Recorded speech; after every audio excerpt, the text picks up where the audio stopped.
How many times do lies need to be repeated before they become the truth? The Western media believes that there's an actual number of times they can tell blatant mistruths before they will magically become true. We listened when they told us Russia was attacking its own nuclear power plant. Then the Western media they still claim Russia destroyed the Nord 2 pipeline despite the ridiculous nature of such a claim, despite it being America repeatedly saying it's going to stop Russia from using the pipeline. Now, apparently, Russia has destroyed the Kakhovka hydroelectric dam, flooding its own territory in Crimea, along with several small towns. Because Russia likes to punish itself. Putin is evil. He does evil things for no other reason to be evil. It's fortunate for us the Western media can tell us what's happening in the world so we don't need to think for ourselves. Using logic and evidence is very difficult. It's better just to trust the US government and its media lackeys. You know, the same ones that said Iraq has weapons of mass destruction, that Saddam Hussein was behind 9/11, that Omar Gaddafi and Libya posed a threat to America. The American people, easily fooled by government lies, supported the destruction of Iraq, Afghanistan, Libya, Syria, and now emboldened by the success of Western media propaganda, America is pushing to extend the war it started against Russia using Ukraine as a fucking battering ram.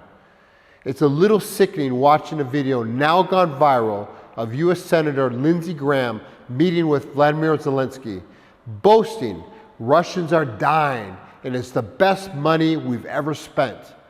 Can you believe this? And when Graham in the room full of US senators, the people who rule America and make its laws and foreign policy, they laugh along with Zelensky, and apparently killing people is now comedy. Zelensky had trouble getting fellow Ukrainians to laugh when he was an actor-comedian, but now he has no such trouble getting American politicians to laugh out loud when he talks about overseeing the killing of human beings. In the headline of the Washington Post recently, one of the two largest newspapers in America, it claims Ukraine has started its counteroffensive to take back occupied territories from Russia. The territories referred by the Washington Post as being occupied are, of course, the republics of Donetsk and Lugansk. The same republics that in 2014 both voted to be independent of Ukraine as allowed under Ukrainian constitution, and then were similarly attacked by Ukraine in a bombing campaign that has continued every single day for the past 9 years. Lugansk and Donetsk subsequently held referendums in which over 99% of the voters chose to rejoin Russia, again allowed under Ukrainian constitution. So, if Russian-speaking people live there, an overwhelming majority of the population chose to be part of Russia, the Ukrainian army is the one bombing the people living there of Donbass. The people living there since 2014 asked Russia to save them from Ukraine. Who is occupying who? The fact Ukraine attacked Donbass and is continuing its assault is never even mentioned in America. The Western narrative, the story repeated day in and day out, is Ukraine was quietly minding its own business. And then one day, the evil Putin decided he wanted to take back Ukraine and give it back to Russia and make the USSR. Ukraine's invasion of a civilian population in Donbass is never, ever mentioned. Never. Nor is the push for Ukraine to join NATO on Russia's doorstep. Nor is Zelensky continuing his request for Ukraine to be armed with nuclear weapons. Can you imagine Zelensky, the man who authorizes journalists to be blown up in crowded cafes by assassins, who authorizes hospitals, airport, daycares to be destroyed in Donbass, who tear gases preachers and clergy during mass in Ukraine? Could you imagine this man with nuclear weapons?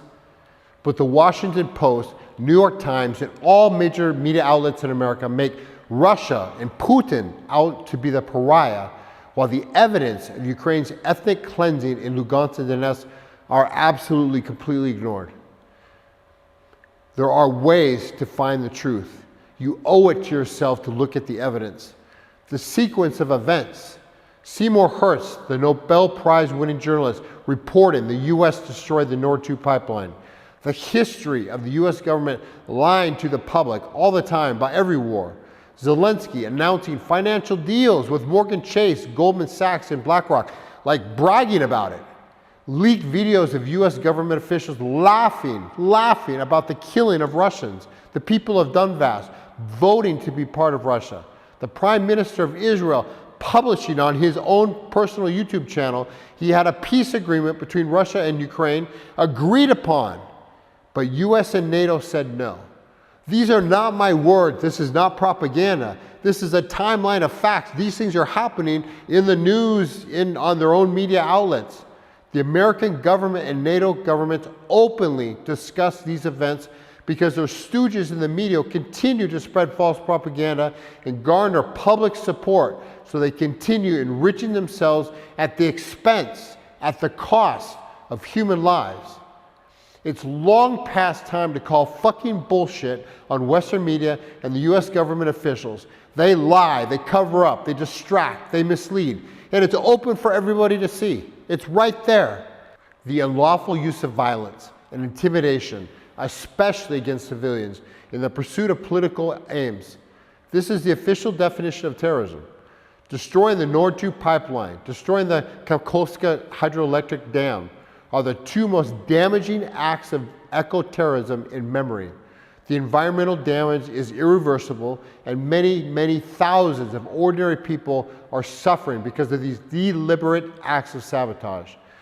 And because it was the United States and Ukraine that created these disasters, it's virtually ignored in the Western media. Could you imagine if Russia did this? How the United States would absolutely go crazy. Is this normal? Is this normal? But for America, this is normal. Normal procedure for its colonies and itself. Do as we say, not as we do. Hypocrisy.